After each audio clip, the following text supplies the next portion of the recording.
धृतराष्ट्र ने कहा, हे संजय, धर्मभूमि कुरुक्षेत्र में युद्ध की इच्छा से एकत्र हुए मेरे तथा पांडु के पुत्रों ने क्या किया? संजय ने कहा, हे राजन, पांडु पुत्रों द्वारा सेना की व्यूहरचना देखकर राजा दुर्योधन अपने गुरु के पास गया और उसने ये शब्द कहे, हे आचार्य, पांडु पुत्रों की विशाल सेना को देखें, जिसे आपके बुद्धिमान शिष्य द्रुपद के पुत्र ने इतने कौशल से व्यवस्थित किया है। इस सेना में भीम तथा अर्जुन के समान युद्ध करने वाले अनेक वीर धनुर्धर हैं, यथा महारथी युयुधान, विराट तथा द्रुपद। इनके साथ ही धृष्टकेतु, चैकितान, काशीराज, पुरुजित, कुंतीभोज तथा शैव्य जैसे महान शक्तिशाली योद्धा भी हैं। पराक्रमी युद्धामन्यु, अत्यंत शक्तिशाली उत्तमौजा, सुभद्रा का पुत्र तथा द्रौपदी के पुत्र, ये सभी महारथी हैं।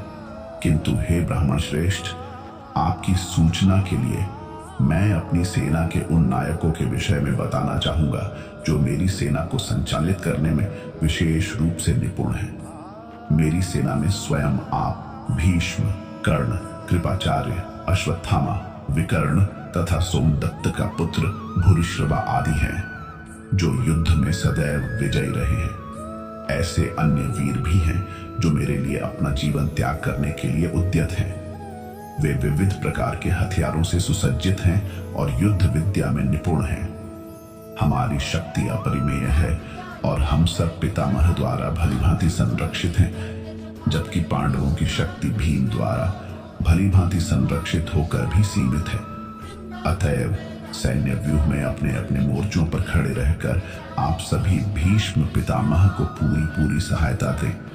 तब कुरुवंश के वयोवृद्ध परम प्रतापी एवं वृद्ध पितामह ने सिंह गर्जना की सी ध्वनि करने वाले अपने शंख को उच्च स्वर से बजाया, जिससे दुर्योधन को हर्ष हुआ। तत्पश्चात शंख, नगाड़े, बिगुल, तुरही तथा सींग सहसा एक साथ बज उठे।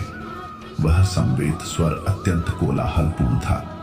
दूसरी ओर से श्वेत घोड़ों द्वारा खींचे जाने वाले विशाल रथ पर आसीन कृष्ण तथा अर्जुन ने अपने अपने दिव्य शंख बजाए।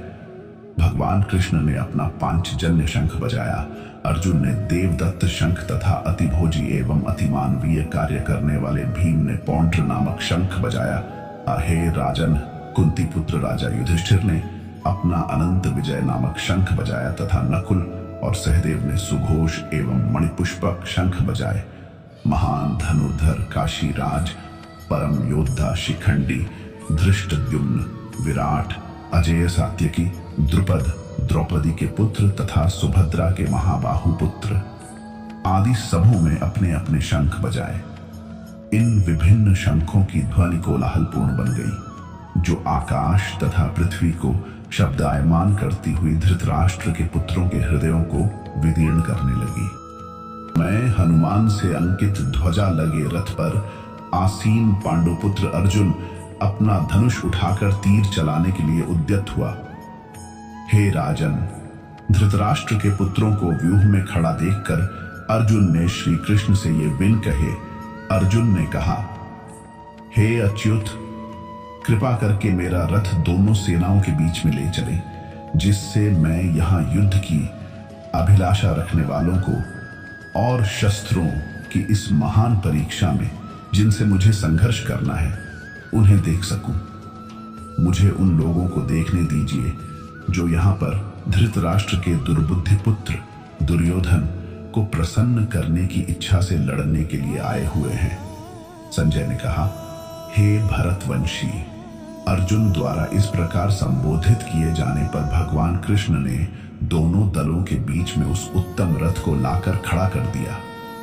भीष्म, द्रोण तथा विश्व भर के अन्य समस्त राजाओं के सामने भगवान ने कहा कि हे पार्थ, यहाँ पर एकत्र सारे कुरुओं को देखो। अर्जुन ने वहां पर दोनों पक्षों की सेनाओं के मध्य में अपने चाचा ताऊओं, पितामहों, गुरुओं, मामाओं, भाइयों, पुत्रों, पौत्रों, मित्रों, ससुरों और शुभ चिंतकों को भी देखा।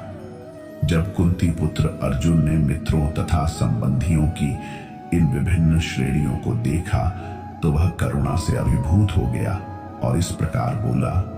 अर्जुन ने कहा, हे कृष्ण, इस प्रकार युद्ध की इच्छा रखने वाले मित्रों तथा संबंधियों को अपने समक्ष उपस्थित देखकर मेरे शरीर के अंग कांप रहे हैं और मेरा मुंह सूखा जा रहा है।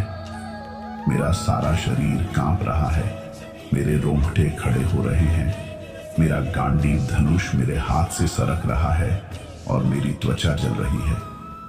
मैं यहाँ अब और अधिक खड़ा रहने में असमर्थ हूँ। मैं अपने को भूल रहा हूँ और मेरा सिर चकरा रहा है। हे कृष्ण, मुझे तो केवल अमंगल के कारण दिख रहे हैं। हे कृष्ण, इस युद्ध में अपने ही स्वजनों का वध करने से न तो मुझे कोई अच्छाई दिखती है और न मैं उससे किसी प्रकार की विजय, राज्य या सुख की इच्छा रखता हूँ। हे गोविंद, हमें राज्य, सुख अथवा इस जीवन से क्या लाभ, क्योंकि जिन सारे लोगों के लिए हम उन्हें चाहते हैं वे ही इस युद्ध भूमि में खड़े हैं। हे मधुसूदन, जब गुरुजन, पितृगण, पुत्रगण, पितामह, मामा, ससुर, पौत्रगण, साले तथा अन्य सारे संबंधी अपना धन एवं प्राण देने के लिए तत्पर हैं और मेरे समक्ष खड़े हैं, तो फिर मैं इन सबको क्यों मारना चाहूंगा, भले ही वे मुझे क्यों ना मार डालें। हे जीवों के पालक, मैं इन सबों से लड़ने को तैयार नहीं, भले ही बदले में मुझे तीनों लोग क्यों ना मिलते हो। इस पृथ्वी की तो बात ही छोड़ दें। भला धृतराष्ट्र के पुत्रों को मारकर हमें कौन सी प्रसन्नता मिलेगी। यदि हम ऐसे आतताइयों का वध करते हैं तो हम पर पाप चढ़ेगा। अतः यह उचित नहीं होगा कि हम धृतराष्ट्र के पुत्रों तथा उनके मित्रों का वध करें। हे लक्ष्मीपति कृष्ण, इससे हमें क्या लाभ होगा और अपने ही कुटुंबियों को मारकर हम किस प्रकार सुखी हो सकते हैं। हे जनार्दन, यद्यपि लोभ से अभिभूत चित्त वाले ये लोग अपने परिवार को मारने या अपने मित्रों से द्रोह करने में कोई दोष नहीं देखते, किंतु हम लोग जो परिवार के विनष्ट करने में अपराध देख सकते हैं, ऐसे पाप कर्मों में क्यों प्रवृत्त हों। कुल का नाश होने पर सनातन कुल परंपरा नष्ट हो जाती है और इस तरह शेष कुल भी अधर्म में प्रवृत्त हो जाता है। हे कृष्ण, जब कुल में अधर्म प्रमुख हो जाता है तो कुल की स्त्रियां दूषित हो जाती हैं और स्त्रीत्व के पतन से, हे वृष्णिवंशी, अवांछित संतानें उत्पन्न होती हैं। अवांछित संतानों की वृद्धि से निश्चय ही परिवार के लिए तथा पारिवारिक परंपरा को विनष्ट करने वालों के लिए नारकीय जीवन उत्पन्न होता है। ऐसे पतित कुलों के पुरखे पितर लोग गिर जाते हैं, क्योंकि उन्हें जल तथा पिंड दान देने की क्रियाएं समाप्त हो जाती है।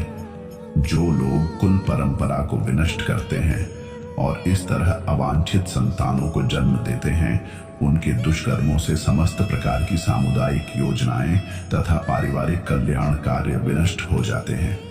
हे प्रजापालक कृष्ण, मैंने गुरु परंपरा से सुना है कि जो लोग कुल धर्म का विनाश करते हैं वे सदैव नरक में वास करते हैं। ओह, कितने आश्चर्य की बात है कि हम सब जघन्य पाप कर्म करने के लिए उद्यत हो रहे हैं। राज्य सुख भोगने की इच्छा से प्रेरित होकर हम अपने संबंधियों को मारने पर तुले हैं। यदि शस्त्रधारी धृतराष्ट्र के पुत्र मुझ निहत थे तथा रणभूमि में प्रतिरोध न करने वाले को मारे तो यह मेरे लिए श्रेयस्कर होगा। संजय ने कहा। युद्ध भूमि में इस प्रकार कहकर अर्जुन ने अपना धनुष तथा बाण एक ओर रख दी।